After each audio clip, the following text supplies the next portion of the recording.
I'm so bored with life. I wonder if I should commit suicide. In the name of God, the merciful, the compassionate. And say, O my sustainer, I seek refuge with you from the suggestions of the evil ones. And I seek refuge with you, O my sustainer, lest they should come near me.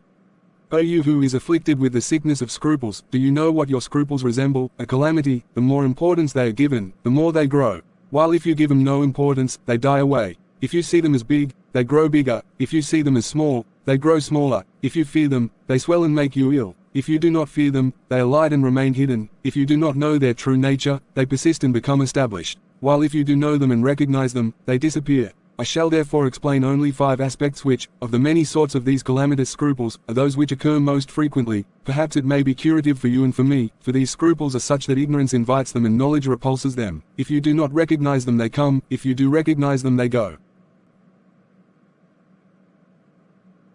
Yes, then. First aspect, first wound. Satan first casts a doubt into the heart. If the heart does not accept it, it turns from a doubt into abuse. It depicts before the imagination some unclean memories and unmanly, ugly states which resemble abuse, and causes the heart to declare, alas, and to fall into despair. The person suffering from scruples supposes that he has acted wrongfully before his sustainer and feels a terrible agitation and anxiety. In order to be saved from it, he flees from the divine presence and wants to plunge into heedlessness. The cure for this wound is this: O wretched man suffering from scruples, do not be alarmed, for what comes to your mind is not abuse, but something imaginary. And just as to imagine unbelief is not unbelief, so to imagine abuse is not abuse either. For according to logic, an imagining is not a judgment, and abuse is a judgment. Moreover, those ugly words do not come from your heart, because your heart is saddened and sorry at them.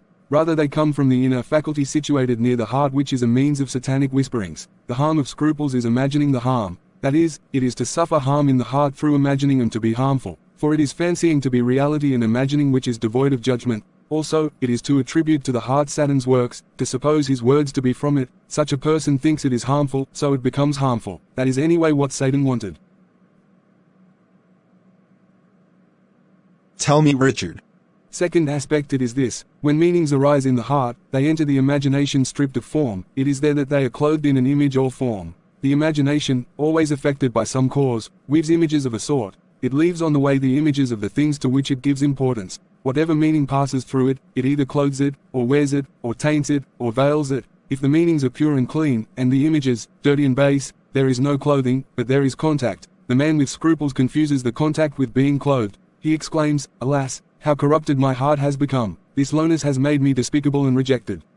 Satan takes advantage of this vein of his. The cure for such a wound is as follows: listen, O you unfortunate. Just as outward cleanliness, which is the means to the correct conduct of your prayers, is not affected by the uncleanness of the inside of your inner organs and is not spoiled by it, so the sacred meanings being close to unclean forms does not harm them. For example, you are reflecting on some divine signs or verses when suddenly you feel ill, or an appetite, or a stimulation like the need to pass water. Of course your imagination will see whatever is necessary to cure the ill or answer the need, and will look at it, weave lowly forms appropriate to them, and the meanings that arise will pass between them. But there is no harm in their passing, nor soiling, nor error, nor injury. If there is any mistake, it is in paying them attention and imagining the harm. What else will you tell? Third aspect, it is this: there are certain hidden connections between things. There are even the threads of connections between things you least expect. They are either there in fact, or your imagination made them according to the art with which it was preoccupied and tied them together. It is due to this mystery of connections that sometimes seeing a sacred thing calls to mind a dirty thing. As stated in the science of figurative speech, although opposition is the cause of distance in the outer world, it is the cause of proximity in the imagination. That is, an imaginary connection is the means of bringing together the images of two opposites. The recollection which arises from this connection is called the association of ideas. For example, while performing the prayers or reciting supplications before the Kaaba in the divine presence, this association of ideas takes hold of you and drives you to the furthest, lowest trivia, although you are reflecting on Quranic verses. If your head is afflicted with an association of ideas in this way, beware, do not be alarmed.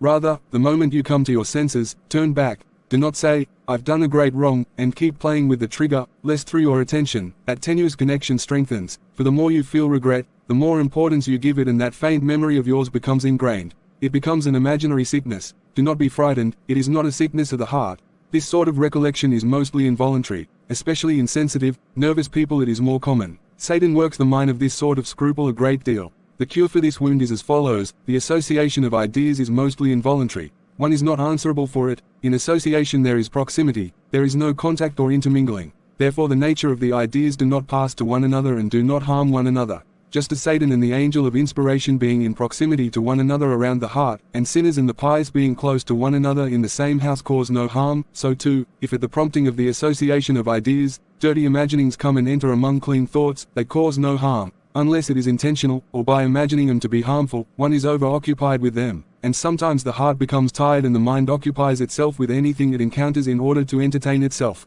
Then Satan finds an opportunity and scatters dirty things before it, and goads it. I have more to tell. Don't do anything wrong without listening to them.